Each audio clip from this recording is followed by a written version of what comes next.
Dieu me connaît personnellement. Il m'appelle personnellement par mon nom.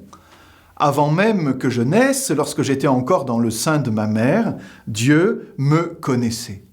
Et je suis appelé tout au long de ma vie à un dialogue vraiment personnel avec lui. Je suis une personne unique à ses yeux et Dieu est une personne unique pour moi. Ce dialogue est vraiment propre et est un peu le trésor de chacun d'entre nous. Mais dans cette relation avec Dieu, nous ne sommes pas seuls. Il ne faut pas tomber non plus dans l'individualisme.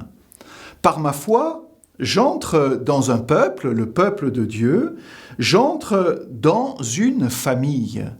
Et cette famille, c'est l'Église, dans laquelle nous allons tisser, nous sommes appelés à tisser avec nos frères et sœurs des liens de fraternité. Et la communion des saints, c'est d'abord cela, ces liens fraternels auxquels nous sommes appelés lorsque nous rentrons dans l'Église. L'Église est-elle vraiment une famille pour moi ? Vous voyez, c'est la même chose dans une de nos familles humaines. Chacun de nous, dans sa famille, est unique. Il n'est pas le même que son frère, ou que son père, ou que sa mère, ou que sa sœur. Mais en même temps, nous faisons ensemble un chemin, en nous aidant les uns les autres. Eh bien, dans l'Église, il en va de même. Dans la communion des saints, il en va de même. Je suis appelé à tisser des liens et à avancer avec les autres, en même temps que les autres, grâce aux autres, et à aider les autres à avancer aussi. Et les autres, qui sont-ce ? Eh bien, ce sont d'abord les frères visibles que Dieu me donne dans ma paroisse, dans mon groupe de prière, dans ma communauté. Ce sont aussi tous ceux que je ne connais pas, mais qui sont sur terre, dans d'autres pays, au même moment que moi, et invisiblement, nous avons des liens avec eux. Et puis, c'est une communion avec les saints du ciel. Ceux qui sont déjà arrivés au bout et qui, arrivés au but, nous attendent. Ils prient pour nous, ils intercèdent pour nous, nous leur demandons de veiller sur nous aussi. Et c'est un petit peu, vous voyez, comme s'ils nous tendaient la main et qu'ils nous tiraient en avant. Et dans la communion des saints, il n'y a pas simplement nous sur terre, il n'y a pas simplement les saints du ciel, il y a les âmes du purgatoire qui comptent sur nous.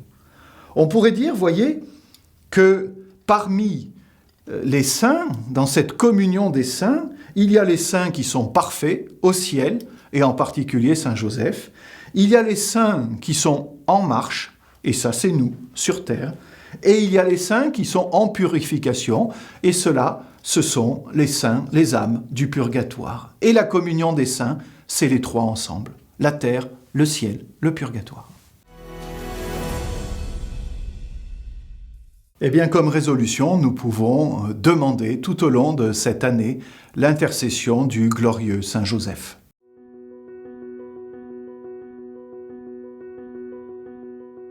Eh bien, puisque ce carême, nous le plaçons sous la protection de Saint Joseph, je vous invite à réciter ensemble la prière que le pape François nous a proposée pour cette année Saint Joseph et qui se trouve dans son texte Patris Corde, que nous puissions redire cette prière tous ensemble et chaque jour. Salut, gardien du Rédempteur, époux de la Vierge Marie. À toi, Dieu a confié son Fils. En toi, Marie a remis sa confiance. Avec toi, le Christ est devenu homme. Ô bienheureux Joseph, montre-toi aussi un Père pour nous et conduis-nous sur le chemin de la vie. Obtiens-nous grâce, miséricorde et courage et défends-nous de tout mal. Amen.